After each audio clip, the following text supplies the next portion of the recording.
வணங்கண்ணே, காய்கறி வாங்கலாம்னு வந்தேன். எப்படி இருக்கீங்க? நல்லா இருக்கேன் தம்பி. உங்க கடையில விக்கிற காய்கறி மட்டும் எங்கதான் விளையுதுன்னே தெரியலண்ணே.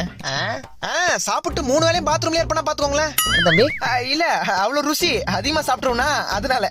சரி தம்பி, என்ன வேணும்? 2 கிலோ தக்காளி. அப்புறம் டேய் வெங்காயம் அது ஒரு 2 கிலோ குத்துருங்கண்ணே.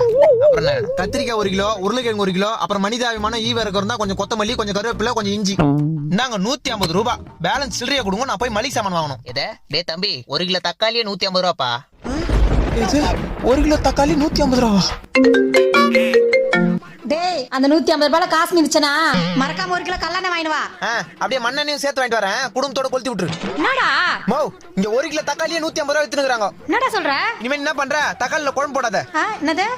குழம்புல தக்காளி போடாத. டேய், தக்காளி போடாம குழம்பு எப்படிடா ருசியா இருக்கும்? ஆமா, ஏற்கனவே நீ வைக்கிற குழம்பு ருசி நாக்க விட்டு போல. கரும்பு கீழே ஊத்துனா நாய் கூட நக்காது. நம்ம போன வைமா வெறுப்பேத்துங்கிற. நீ தக்காளி தவிர மீதெல்லாம் போடணும்.